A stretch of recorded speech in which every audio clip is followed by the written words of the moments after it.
오늘 하나님 말씀은 요한복음 17장 21절에서 23절까지 말씀을 보시겠습니다. 요한복음 17장 21절에서 23절까지 말씀, 석절뿐이 안 되기 때문에요, 우리 한 목소리로 같이 봉독을 하시겠습니다. 요한복음 17장 21절에서 23절까지 말씀 한 목소리로 같이 봉독을 합니다. 다 같이 시작. 아버지께서 내 안에 계시고 내가 아버지 안에 있는 것과 같이 그들도 하나가 되어서 우리 안에 있게 하여 주십시오. 그래서 아버지께서 나를 보내셨다는 것을 세상이 믿게 하여 주십시오. 나는 아버지께서 내게 주신 영광을 그들에게 주었습니다. 그것은 우리가 하나인 것과 같이 그들도 하나가 되게 하려는 것입니다. 내가 그들 안에 있고 아버지께서 내 안에 계신 것은 그들이 완전히 하나가 되게 하려는 것입니다. 그것은 또 아버지께서 나를 보내셨다는 것과 아버지께서 나를 사랑하신 것과 같이 그들도 사랑하셨다는 것을 세상이 알게 하려는 것입니다. 아멘. 오늘 이 말씀 가지고 삼위일체 하나님의 사역이란 제목으로 우리 서성남 목사님께서 말씀 증거해 주실 터인데요, 서성남 목사님 말씀을 주실 때 우리 모든 성도님들이 많은 은혜 받는 그런 복된 시간이 되시기를 간절히 바랍니다.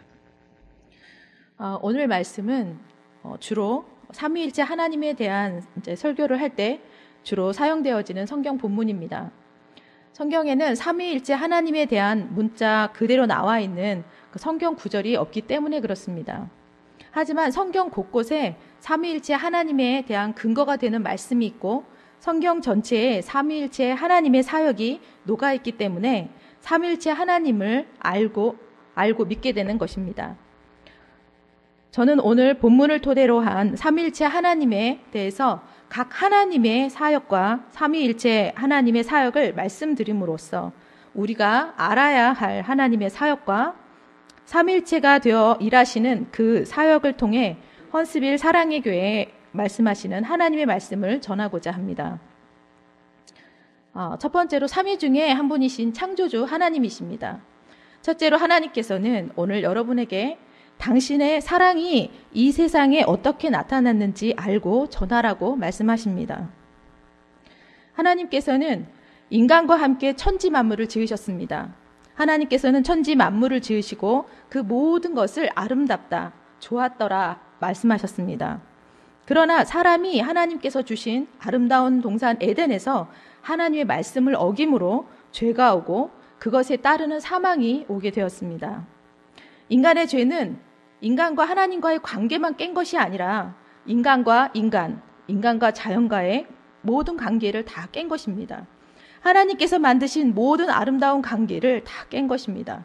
그래서 하나님의 공동체에서 관계를 깨는 사람들은 그 어떤 관계라 할지라도 옳은 것이라고 할 수 없습니다. 하나님은 하나님의 속성상 화목해 하시고 화해케 하시는 분이신데 사단의 영, 죄짓게 하는 악한 영은 계속해서 관계를 깨고 부수고 분리하게 됩니다. 그래서 사단은 사랑의 깊은 관계에 있었던 하나님과 인간 사이를 갈라놓았던 것입니다.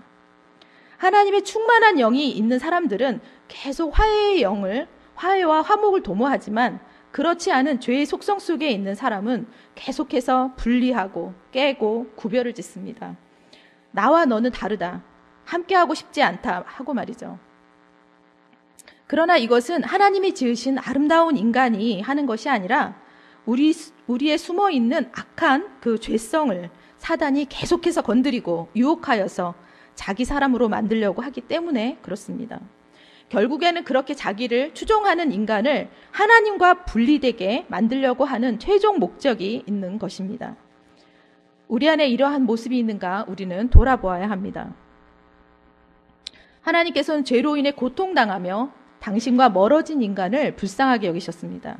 그래서 하나님께서는 인간이 죄를 속하고 하나님께 나올 수 있는 법을 알려주셨습니다. 그것이 구약의 제사입니다. 인간이 죄를 지으면 그 죄를 속하기 위해서 하나님이 정하신 그 짐승들 중에서 자신의 형편에 맞는 그 짐승을 골라서 가져가면 제사장이 안수식을 합니다. 너의 죄가 이 동물에게라고 하며 그 동물을 그 자리에서 죽이게 됩니다. 그 의미는 지금 너의 죄는 하나님 앞에 죽어 마땅하기 때문에 죽어야 한다. 그러나 하나님의 은혜가 크시기 때문에 그 은혜로 너를 살리기 위해서 이 동물 대신 죽는다라는 것을 보여주는 의식입니다. 연세대 구약학 교수였던 그 박신배 교수는 이렇게 이야기하고 있습니다. 죄를 지으면 반드시 동물의 피로 대신 죄값을 치를 수 있도록 제사를 허락했다. 이 제사는 자신이 동물을 직접 데리고 와서 피를 흘리게 하고 짐승을 잡아 각을 두고 제물을 손질하게 요구하였다. 이는 죄가 생명과 관련된 중대한 문제라는 것, 진지한 회개의 마음을 갖게 하신다는 것입니다. 인간이 죄를 지으면 그에 대한 값을 치러야 한다고 했습니다. 제사를 생각할 때마다 생각나는 일이 있습니다. 제가 네팔에 선교에 갔을 때 청년 시절에 네팔 선교를 다녀왔던 적이 있습니다. 그때 네팔은 힌두교를 믿지만 그들도 성경의 구약의 제사법 같은 것들이 있어서 어떤 한 장소를 정해서 그곳에서 구약의 제사법과 같은 그 짐승을 죽이는 그런 제사를 드리고 있습니다. 아마 지금도 그 제사를 드리고 있을 것입니다. 그 사람들이 짐승을 가지고 오면 그 짐승을 그 사람들이 있는 자리에서 바로 이렇게 목을 따서 나오는 그 피를 그 사람한테 이렇게 뿌리는 일을 합니다. 구약의 제사법하고는 다릅니다. 그런데 저희가 그 장소로 가기 전에 한 네팔 사람을 만났습니다. 염소를 끌고 가는 사람이었는데요. 염소가 안 가려고 아주 발버둥을 치고 있었습니다. 그 사람이 장정인데도 불구하고 그 조그만 염소를 끌고 가지 못하는 것입니다. 고집이 얼마나 세던지요. 고집만 센 게 아니라 힘도 세서 그 염소를 끌고 갈 수가 없었습니다. 그랬더니 저희를 도와주던 선교사님이 그런 말을 했습니다. 저 염소가 지금 뭐라고 이야기하는지 들리냐고 물어봤습니다. 그래서 저희 청년들이 무슨 말을 하는데요? 하고 좀 이렇게 웃으면서 들었습니다. 그랬더니 선교사님이 하시는 말씀이 염소가 죄는 너가 짓고 왜 나보고 죽으라고 하느냐. 난 죽기 싫으니까 네가 가서 죽어라. 그래 안 간다 하고 지금 막 완전 씨름하고 있다고 얘기를 하고 있는 것입니다. 우리 모두가 빵 터져가지고 막 웃었지만 굉장히 의미 있는 그런 이야기였습니다. 하나님의 그러한 방법에도 인간의 죄는 동물조차도 감당할 수가 없었습니다. 엄청난 동물들이 인간의 죄로 인해 죽어나가야 했습니다. 인간의 죄는 이제 동물로서 해결할 수 없는 데까지 이르렀습니다. 여러분들은 지금 우리가 죄를 짓고 짐승이 대신 죽는 예배를 드려야 한다면 한 달에 몇 마리나 죽어나갈 것 같습니까? 돈이 많이 필요하겠죠. 사람들은 하나님으로부터 점점 멀어져 갔고 그래서 하나님께서 그런 어리석고 타락한 인간, 죄의 유혹을 뿌리치지 못하는 심각한 죄성을 지닌 인간을 구원하시는데 완벽한 방법을 사용하시기로 결정하셨습니다. 그것은 당신이 이 땅에 성육신하여 직접 내려오시는 것입니다. 당신의 외아들 예수 그리스도를 인간의 죄의 대속제물로 내려보내셔야 했습니다. 그것은 구약의 제사와 같이 인간의 죄를 해결하시기 위해 죄 없으신 예수 그리스도께서 모든 인간들의 죄를 감당하기 위해 흠없는 어린 양으로 오셨고 인간의 모든 죄를 대속하기 위해 십자가에 못 박혀 돌아가신 것입니다. 하나님의 사랑에 대한 최고의 표현은 요한복음 3장 16절에 있습니다. 하나님이 세상을 이처럼 사랑하사 독생자를 주셨으니 이는 저를 믿는 자마다 멸망치 않고 영생을 얻게 하려 하심이라. 로마서 5장 8절 말씀입니다. 우리가 아직 죄인 되었을 때 그리스도께서 우리를 위하여 죽으심으로 하나님께서 우리에게 대한 자기의 사랑을 확증하셨느니라. 전쟁 중에 우리나라에 이렇게 있었던 실화라고 합니다. 한 만삭이 된 어머니가 길을 가다가 집에 도착하지 못하고 아기를 낳게 되었습니다. 그래서 그 다리 밑에서 겨우 다리를 잡아서 아기를 낳게 됐는데요. 추운 겨울에 아무도 도와줄 사람이 없었습니다. 그래서 아기가 춥지 않게 하기 위해서 자신의 모든 옷을 벗어서 그 아기를 감쌌습니다. 해산 직후의 추위이기 때문에 그 어머니는 그만 얼어 죽고 말았습니다. 그리고 얼마 후에 미군 장교가 그 옆을 지나가다가 차가 고장이 나서 휘발유가 떨어져서 잠깐 이렇게 섰습니다.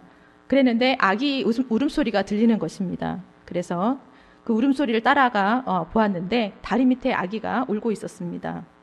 이 기가 막힌 장면을 목격한 군인은 그 옆에 벌거벗고 얼어서 죽은 그 어머니를 바라보고 또 그 안에 둘러싸여 있는 그 아기를 불쌍하게 여기게 되었습니다. 내가 여기서 기름이 떨어진 것이 어쩌면 하나님께서 이 아이를 살리시기 위함인지 모르겠다. 이렇게 생각한 군인은 그 아기를 데려다가 양자를 삼았습니다. 그 아들은 미국에서 훌륭하게 자라 성인이 되었습니다. 늘 자신의 출생에 대해 알고 싶었던 그 아들은 어느 날 자기를 키워준 아버지로부터 어머니에 대한 이야기를 듣게 됩니다. 그래서 그 아들은 그 무덤을 찾아서 한국까지 나오게 됩니다. 그 아들은 어머니의 무덤 앞에서 자기의 모든 옷을 다 벗어서 그 무덤에 덮으면서 울음을 터뜨렸습니다. 어머니 얼마나 추우셨어요. 나를 살리시기 위해 어머니는 이런 희생을 치르셨군요. 저는 어머니의 사랑을 생각하면서 벌거벗고 굶주리고 힘들어하는 사람들을 위해서 예수 그리스도의 사랑을 전하겠습니다. 라고 사역자가 되었다고 합니다. 예수 그리스도께서 인간을 구원하시기 위해 아낌없이 자신의 생명을 내어놓으신 것이 우리 인간에게 그보다 값진 은혜가 없지만 독생자 예수 그리스도를 이 땅에 보내신 하나님의 지극하신 사랑하심도 우리는 기억해야 합니다. 현대에는 자기 자식을 애지중지합니다. 몇 명밖에 출산하지 않아서 더 그러할 것입니다. 그 귀한 자녀를 흉악한 죄에 빠진 영혼을 구원하기 위해 주신 것입니다. 내 자녀가 사랑스럽고 귀하듯이 그 귀한 하나님의 아들 예수 그리스도를 흉악한 죄인인 우리를 위해 보내셨고 희생시키셨습니다. 우리는 그러한 크신 은혜와 사랑을 한시라도 잊거나 당연하게 생각해서는 안 될 것입니다. 자녀를 사랑하는 어머니가 추운 날씨 속에서 자신은 죽을지라도 자녀는 살려야 되겠다라고 하는 그 사랑보다 더 큰 사랑이 하나님, 우리를 사랑하신 그 하나님의 사랑이 아니겠습니까? 하나님께서는 오늘도 한 영혼을 살리시기 위해 열심히 쉬지 않고 일하고 계심을 믿으시기 바랍니다. 은혜를 받은 자는 그 은혜를 주신 분에게 충성하고 그 은혜를 보답하기 위해 그 사랑에 보답하는 그런 삶을 살게 되는 것입니다. 두 번째로 예수 그리스도입니다. 하나님께서는 오늘 우리에게 인간을 구원하시기 위해 독생자 예수 그리스도를 이 땅에 보내주셔서 구원해 주심을 감사하며 그 이름의 능력을 제자로서 사용하며 살라고 말씀하십니다. 예수님은 하나님 아버지의 뜻대로 구약의 제물에 흠없는 어린 양으로 오셨습니다. 그리고 인간의 죄를 대속하기 위해서 십자가에 못 박혀 돌아가셨습니다. 그리고 사흘 만에 살아나셔서 많은 사람들에게 보이시고 많은 사람들이 보는 앞에서 승천하시면서 다시 오시리라 약속하신 후에 다시 오실 때까지 우리를 위해 돕는 영이신 보혜사 성령을 보내실 것을 약속하시고 하늘로 올라가셔서 지금 하나님 우편에 앉아서 우리를 위해서 기도하고 계십니다. 하나님 아버지의 인간 구원의 계획이신 예수 그리스도의 구원이 십자가상에서 이루어졌습니다. 예수 그리스도의 십자가가 우리에게 무엇입니까? 여러분들에게는 예수 그리스도의 십자가가 무엇입니까? 예수 그리스도께서 지신 십자가가 여러분들에게 어떤 의미가 있습니까? 예수께서 지셨던 십자가는 우리의 십자가요. 나의 십자가입니다. 우리가 짊어져서 대가를 치러야 할 그 십자가입니다. 우리는 길을 갈 때 누군가가 힘겹고 무거운 짐을 지고 있는 나를 그 짐을 들어준다면 우리는 그 사람에게 얼마나 감사합니까? 그런데 예수께서 우리가 감당하지 못할 죄의 짐을 지시고 내가 맞을 매를 맞으시고 내가 져야 될 무거운 십자가를 지셨습니다. 그리고 우리를 온전히 구원하시기 위해 온갖 고난을 겪으신 후 마지막 숨을 거두시며 말씀하셨습니다. 다 이루었다. 이사야 53장 4절 6절 말씀입니다. 그는 실로 우리의 질고를 지고 우리의 슬픔을 당하였거늘 우리는 생각하기를 그는 징벌을 받아서 하나님께 맞으며 고난을 당한다 하였노라. 그가 찔림은 우리의 허물을 인하며 그의 상함은 우리의 죄악을 인함이라. 그가 징계를 받음으로 우리가 평화를 누리고 그가 채찍에 맞음으로 우리가 나음을 입었도다. 우리는 다 양 같아서 그릇 행하여 제 길로 갔거늘 여호와께서는 우리 무리의 죄악을 그에게 담당시키셨도다. 예수님은 죽으셔야 모든 하나님의 뜻을 완전히 이루시는 것입니다. 죽지 않으시면 안 되십니다. 죽으셔서 하늘의 미랄이 되셔야 하셨습니다.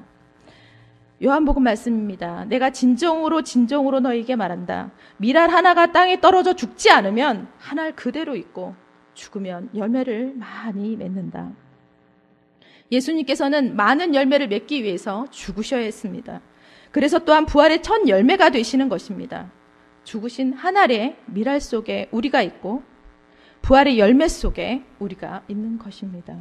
얼마나 감사하고 감사한 일입니까? 예수 그리스도를 믿는 사람들은 구원과 더불어서 천국에서의 삶을 보장받았습니다. 예수 그리스도께서 우리를 위해 희생하심으로 우리가 구원을 받고 영생을 얻을 수 있게 되었습니다. 그뿐입니까? 예수 이름의 능력은 그 이름을 부르는 대로 능력이 나타나게 되어 있습니다. 그 이름을 부르는 자마다 구원을 얻고 하나님의 사람이 되는 것입니다. 여러분, 이름은 중요합니다. 그 사람을 나타내고 그 사람의 능력을 나타내기 때문에 그렇습니다. 아주 재밌는 얘기가 있습니다.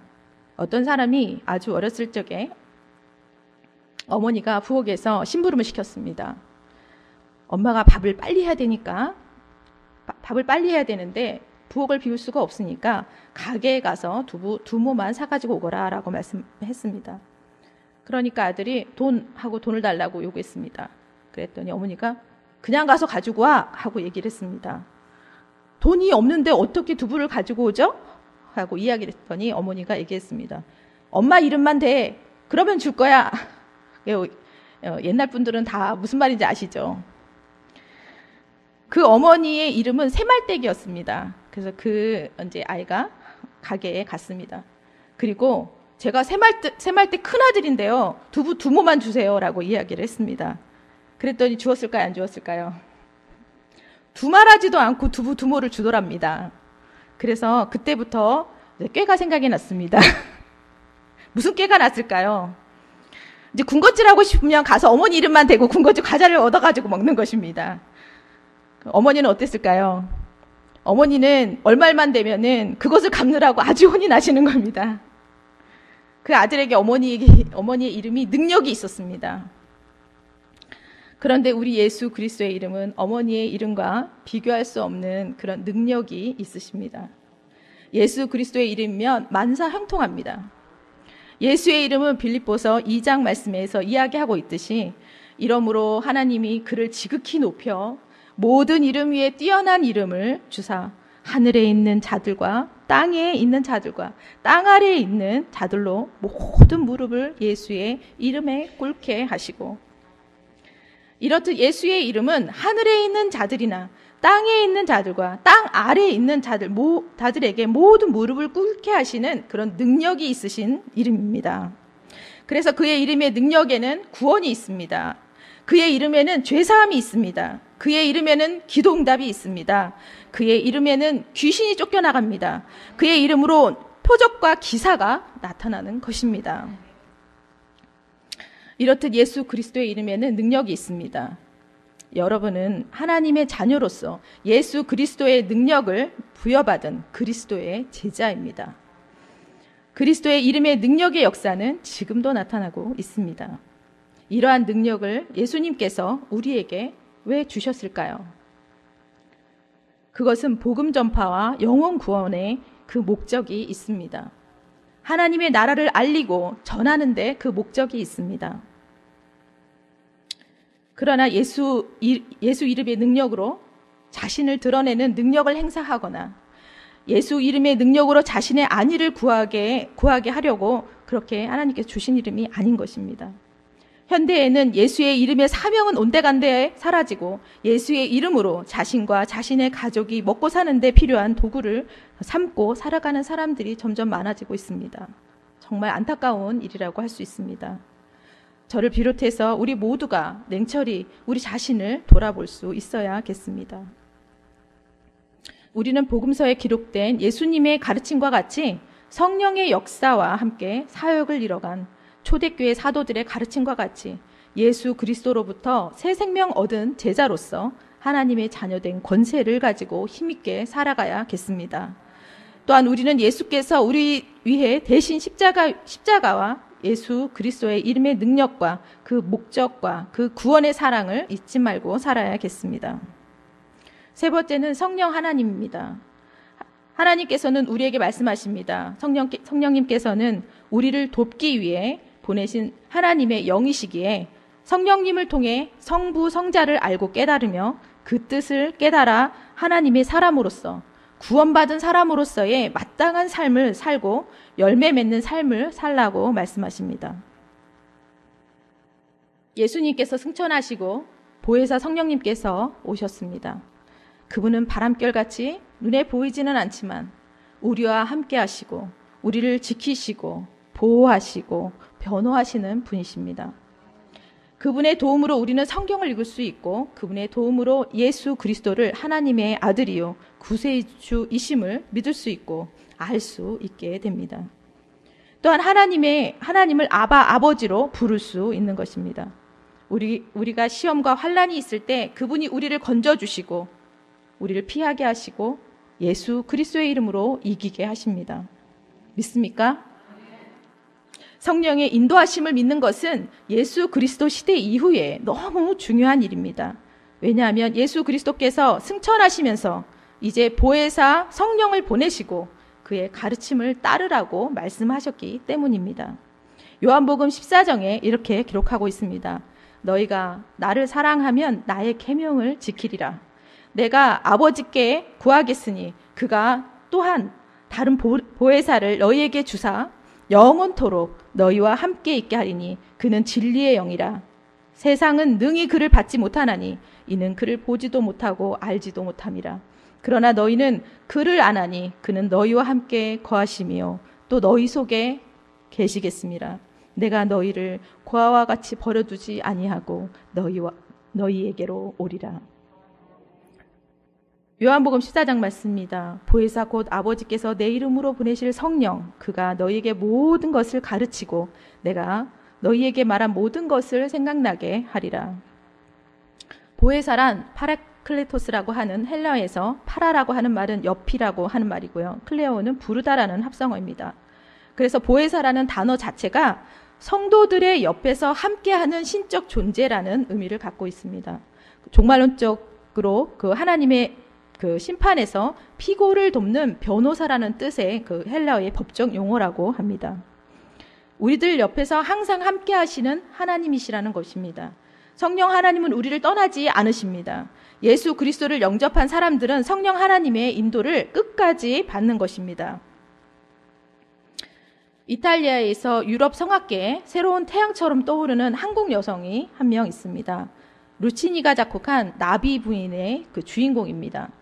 이분이 이탈리아로 유학을 가서 수년 동안 성악을 공부했습니다.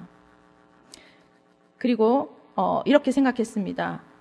내가 수년 동안 공부를 했지만 아직까지 빛을 보지 못하는 것은 아마도 내 눈 때문일 것이다. 쌍꺼풀 수술을 해야 되겠구나 라고 생각을 했습니다. 그래서 남편을 겨우 설득을 시켜서 허락을 얻어냈습니다. 그래서 서울에 있는 어머니에게 전화를 해서 제일 좋은 병원에서 제일 병원을 예약해달라고 부탁을 했습니다. 쌍꺼풀 수술의 세계적인 권위자는 한국에 있습니다. 그래서 서울에서 유명하다는 성형외과에 그 어머니가 예약을 했습니다. 보통 예약을 하면 1년 뒤에 할 수 있는데 어머니가 백을 써서 날짜를 받았습니다. 그 여인이 이제 수술 날짜가 결정났다는 이야기를 듣고 굉장히 기뻤습니다. 그런데 주일날 로마 한인 그 교회에 예배를 드리러 갔습니다. 목사님 설교 내용이 어떤 내용이었냐면요. 이렇게 목사님이 설교를 하는 것입니다. 궁금하시죠? 왜 주어진 것을 감사하지 않느냐? 왜 여자들 쌍꺼풀 수술을 하느냐? 쌍꺼풀 수술했다가 나중에 죽어서 하나님 나라에 갔는데 하나님께서 너가 누구냐? 너한테 내가 언제 쌍꺼풀을 주었느냐? 라고 하시면 이제 어떻게 하냐는 것이었습니다. 그런데 그 여인은 이 설교를 심각하게 받아들이신 것입니다. 아, 이것은 내 문제구나. 나를 향하신 주님의 말씀이구나 라고 생각을 하고 이제 삶에 적용하시기로 하셨습니다. 그래서 서울에 전화를 했습니다. 어머니, 난 쌍꺼풀 수술을 안 하겠어요. 했더니 어머니가 어떻게 했겠습니까? 화가 나가지고 어떻게 받은 날짜인데 라고 꼭 받아야 된다. 당장 오라고 이야기를 했는데 그래도 안 받겠다고 이제 고집을 피우면서 얘기를 했다고 합니다. 수술을 받지 않았기 때문에 바로 수술 날짜로 그 결정되었던 날에 있었던 어떤 그 콩쿠르에 참석을 하게 되었습니다. 그 콩쿠르에 그 대상을 받았는데요. 그 콩쿠르 현장에 독일의 유명한 극장장이 앉아 있었습니다. 그 자리에 그래서 그 나비 부인으로 발탁이 되었던 것입니다. 조연도 해본 경험이 없는 사람이 주연을 하려니까 얼마나 실수가 많겠습니까? 그래서 극장장한테 어느 날 물었습니다. 나처럼 서툰 사람을 왜 처음부터 주연으로 뽑았습니까? 그 극장장 대답이 내 눈 때문이다라고 이야기를 했습니다.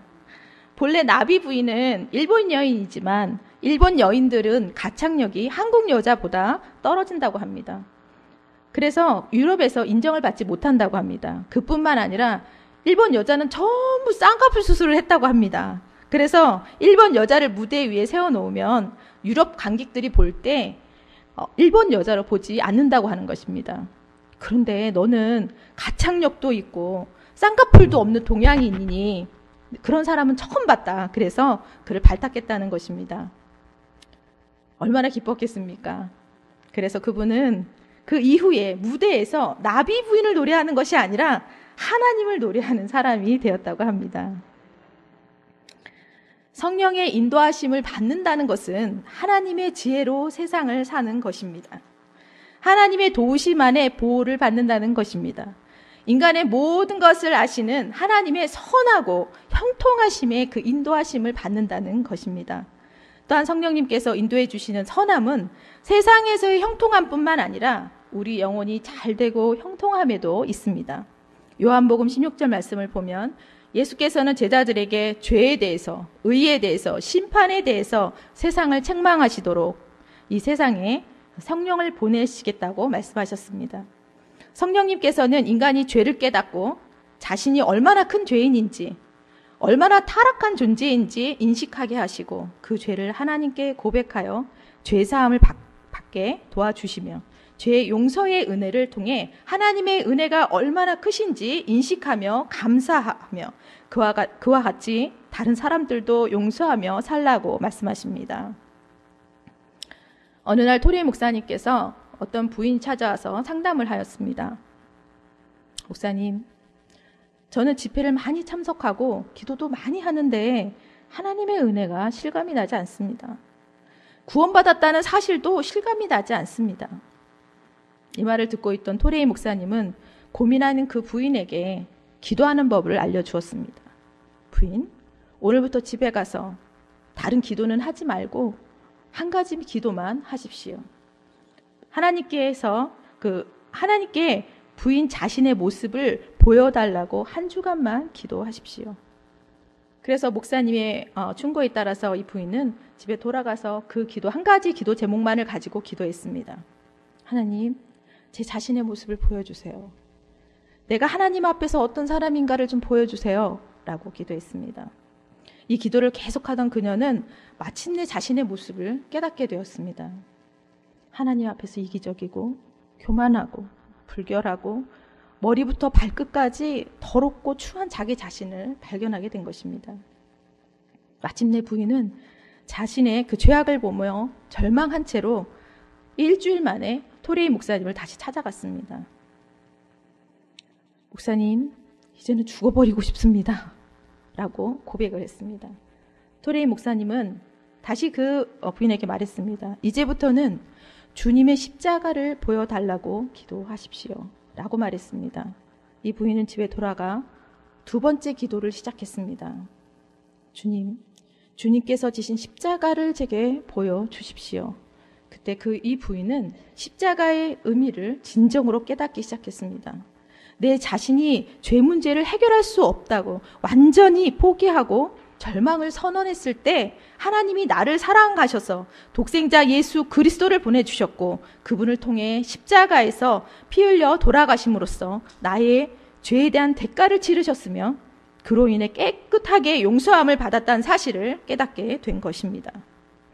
이렇듯 성령님께서는 죄를 깨닫게 하시고 그 죄에서의 구원과 용서와 구원이 예수 그리스도를 통해 이루어졌음을 깨닫게 하십니다. 성령님은 또한 우리 삶에서 열매를 맺는 역할을 하십니다. 성령님께서 우리 안에 거하시면 우리의 삶 속에서 갈라디아서 5장과 같은 열매를 맺게 됩니다. 사랑과 희락과 화평과 오래 참음과 자비와 양성과 충성과 온유와 절제라는 열매를 맺는 것입니다. 이러한 열매는 우리 삶에서 역사하는 성령의 열매들입니다. 성령님께서 함께 하시는 사람들에게는 성령의 열매가 맺는 것입니다. 성령을 받고 성령의 인도하심을 받는 사람이 성령께서 무슨 일을 하는지를 알면서 우리 안에 역사하는 성령님의 말씀에 순종하지 않는다면 그의 신앙의 삶을 돌아보아야 할 것입니다. 성령의 인도하심을 받는 사람의 증거는 삶의 열매로 나타난다고 말하고 있습니다. 생활이 변하지 않고 그리스도인으로서 살아야 되는 삶을 살지도 않고 살려고 노력도 하지 않는다면 그 사람에게는 성령의 열매가 당연히 나타나지 않을 것입니다. 마태복음 12장에 이 말씀에 대해서 말씀하십니다. 나무가 좋으면 그 열매도 좋고 나무가 나쁘면 그 열매도 나쁘다. 그 열매로 그 나무를 안다고 말씀하셨습니다. 성령의 열매가 우리가 속한 모든 공동체에 나타나야 되는 것입니다. 성령님의 말씀을 들을 때 즉시 순종하는 사람만이 변화될 수 있습니다. 성령 충만한 삶을 산다는 것은 하나님의 말씀에 즉시 순종함으로 자신의 삶의 변화를 추구하는 삶인 것입니다. 그래서 하나님의 사람으로 변화되어짐에 따라서 자신의 삶 가운데 성령의 열매를 맺고 그 열매로 주변 사람들에게 아름답고 실질적인 영향력을 나타내고 사는 것입니다. 성령 하나님의 크신 사역은 인간을 극진히 사랑하시는 하나님의 사랑과 예수 그리스도의 십자가 구원과 부활과 재림과 그분의 거룩한 삶을 우리로 깨닫게 하시는 사역입니다. 우리가 하나님께 나아가는 데 필요한 모든 도움을 주시는 분이십니다. 우리가 죄에서 구원받을 수 있도록 우리 곁에서 한시도 떠나지 않으시고 구원의 반열에서 떨어지지 않도록 끊임없이 끌어주시고 우리의 대적과 대신 싸워주시고 인도해 주시는 분이십니다. 우리의 모든 상황과 형편에 함께 하시고 우리가 비록 죄 가운데 머물러 있을지라도 외로움에 갇혀 있을지라도 우리를 고아와 같이 버려두지 않으시고 우리를 기다리시며 진실한 친구가 되어주시며 최선을 다해 우리를 도우시는 사랑의 하나님이십니다.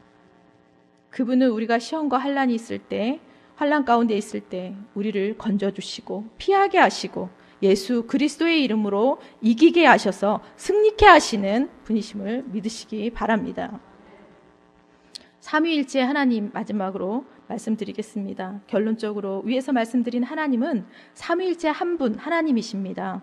여러분들도 잘 아시다시피 성부, 성자, 성령 하나님이십니다. 각자 하시는 일들이 있지만 그 모든 사역에 함께 하셨고 함께 하십니다. 성부 하나님께서는 성자 예수님을 보내셨고 성령 하나님은 성부와 성자의 보내심으로 오셨습니다. 그러나 하나님의 사역에는 삼위의 하나님께서 모두 함께 하신 사역입니다. 인간을 구원하시기 위해 하나님께서는 모두 함께 사역을 하시고 지금도 우리를 위해 쉬지 않고 일하고 계십니다. 성부 하나님께서 예수 그리스도를 보내는 사역을 했다면 성자 예수 그리스도께서는 대속의 사역을 하셨습니다. 그리고 부활 승천하셔서 모든 잠자는 자의 첫 열매가 되셨습니다. 성부와 성자로부터 오신 성령 하나님의 사역은 그런 성부 하나님과 성자 예수 그리스도의 사역을 인간으로 하여금 깨닫게 하시고 믿게 하시고 구원에 이르게 하시는 사역을 하십니다. 우리가 하나님 말씀대로 살도록 끊임없이 인도하시고 도우시는 분이 성령님의 사역이십니다. 하나님께서는 오늘 우리에게 삼위일체가 되시는 하나님의 연합하시고 공동으로 사역하시는 사역을 통해서 하나님의 교회와 우리 각 개인이 삼위일체 하나님과 같이 하나가 되어서 하나님께서 맡기신 사역을 이뤄가야 한다고 말씀하십니다. 여러분 혹시 오두막이라는 책을 읽어보신 적 있으십니까? 영화로도 나와 있습니다. 그 책이 한국에 사는 사람들뿐만 아니라 미국과 세계적으로 많은 영향을 주었던 책이기에 책입니다. 또한 한편 신학적인 문제가 있다고도 이야기합니다. 그러나 그 책은 소설책입니다. 신학자나 일반을 위해서 쓴 책이 아니고 자신의 자녀들의 하나님에 대한 이해를 돕기 위해 쓴 책입니다. 그 내용은 사람이 살아가면서 언제나 마주하게 되는 질문 중에 하나인 말할 수 없는 고통으로 가득 찬 세상에 신은 도대체 어디에 있는가에 대한 대답을 담고 있습니다. 딸을 잃은 슬픔에 잠긴 한 아버지가 하나님의 계시에 이끌려서 찾아간 그 오두막에서 깨달음을 얻게 되는 과정입니다. 잠깐의 그 내용을 설명해 드리면 주인공 맥 필립스라는 사람이 나오는데 그의 막내딸 미시라고 하는 딸이 가족여행 중에 유괴를 당합니다. 시체는 발견되지 않았지만 경찰은 버려진 한 오두막에서 아이들만 노리는 악명 높은 연쇄살인범에 의해 미시가 잔혹하게 살해된 증거를 찾게 됩니다.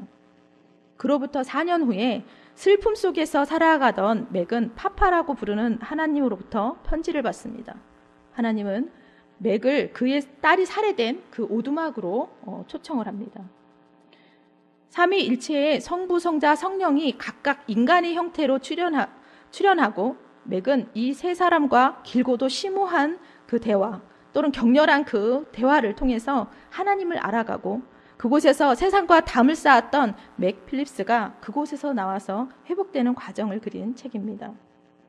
이 책에서 세 분이 분리되어 나와 있지만 중요한 것은 일체 되신 세 분 하나님께서 함께 한 상처받은 한 영혼을 위해 끊임없이 그 고통과 함께 하시면서 그가 그 고통에서 나와서 상처받기 이전의 모습으로 회복될 수 있도록 돕는 사역을 그리고 있습니다. 신학적인 문제가 없는 것은 아니지만 삼위 하나님께서 일하시는 것을 잘 나타낸 책이라고 할 수 있습니다. 중요한 것은 오두막에서의 삼위일체 하나님께서 공동사역을 하신 것과 같이 하나님께서는 우리로 하여금 하나님의 교회와 가정과 하나님의 사역을 위해 공동사역을 하길 원하신다는 것입니다. 이것은 하나님과 나와의 공동사역뿐 아니라 하나님께서 제정하신 교회 공동체와 가정 공동체 안에서 서로가 하나가 되어서 하나님의 사역을 합심해서 한 몸이 되어 이뤄가길 원하신다는 것입니다. 로마서 말씀 12절 말씀 이런 말씀이 있습니다. 우리가 한 몸에 많은 지체가 가졌으나 모든 지체가 같은 기능을 가진 것이 아니니 이와 같이 우리 많은 사람이 그리스도 안에서 한 몸이 되어 서로 지체가 되어가느니라. 에베소서 4장 4절 말씀입니다. 몸이 하나요 성령도 한 분이시니 이와 같이 너희가 부르심의 한 소망 안에서 부르심을 받았느니라. 한 영혼에게 관심을 가지시는 하나님, 우리 주변에 있는 내 옆에 있는 한 영혼을 돌보시기 위해 삼위 하나님께서 최선을 다해서 도우시는 것과 같이 하나님께서는 우리도 그런 하나님의 사역에 동참하기를 원하십니다.